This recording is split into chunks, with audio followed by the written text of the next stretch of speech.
ದಾವಣಗೆರೆ ಜಿಲ್ಲೆಯ ಹರಿಹರ ತಾಲೂಕಿನಲ್ಲಿರುವ ವೀರಶೈವ ಲಿಂಗಾಯತ ಪಂಚಮಸಾಲಿ ಮಠದಲ್ಲಿ ಬಸವ ಜಯಂತಿ ಆಚರಣೆಗಳ ಸಿದ್ಧತೆ ನಡೆದಿದೆ.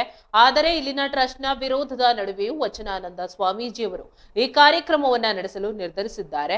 ಹರಪೀಠದ ಆವರಣದಲ್ಲಿ ಬಸವ ಜಯಂತಿ ಆಚರಿಸಲು ಸಕಲ ಸಿದ್ಧತೆಗಳನ್ನು ಮಾಡಿಕೊಳ್ಳಲಾಗಿದೆ. ವಚನಾನಂದ ಸ್ವಾಮೀಜಿಯವರನ್ನ ಈ ಹಿಂದೆ ಮಠದಿಂದ ಉಚ್ಚಾಟಿಸಲಾಗಿತ್ತು ಹಾಗೂ ಮಠವನ್ನ ತ್ಯಜಿಸುವಂತೆ ಧರ್ಮದರ್ಶಿಗಳು ಸೂಚಿಸಿದ್ರು.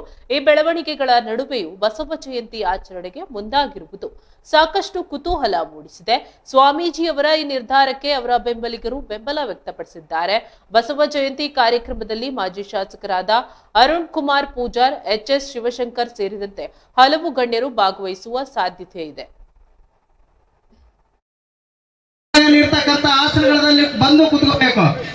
ಇಲ್ಲಿ ಭಜನಾ ಮಂಡಳಿಯವರನ್ನು ಬಿಟ್ಟು ಹೊರತುಪಡಿಸಿ ನಮ್ಮ ಸಮಾಜ ಬಂಧುಗಳು ಯಾರಾದ್ರೂ ಇದ್ರೆ ಅವರ ಆಸನದ ಹತ್ತಿರ ಬಂದು ಕುತ್ಕೋಬೇಕಂತ ತಮ್ಮಲ್ಲಿ ಕಳಕಳಿಯನ್ನ ವಿನಂತಿಯನ್ನ ಮಾಡ್ಕೊತಾ ಇದೆ.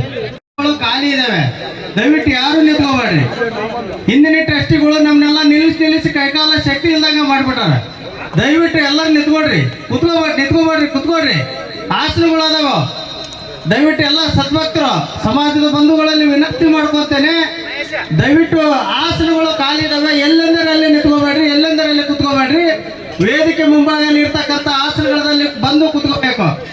ಇಲ್ಲಿ ಭಜನಾ ಮಂಡಳಿಯವರನ್ನು ಬಿಟ್ಟು ಹೊರತುಪಡಿಸಿ ನಮ್ಮ ಸಮಾಜ ಬಂಧುಗಳು ಯಾರಾದ್ರೂ ಇದ್ರೆ ಅವರ ಆಸನದ ಹತ್ತಿರ ಬಂದು ಕುತ್ಕೋಬೇಕಂತ ತಮ್ಮಲ್ಲಿ ಕಳಕಳಿಯನ್ನ ವಿನಂತಿಯನ್ನ ಮಾಡ್ಕೊತಾ ಇದೆ.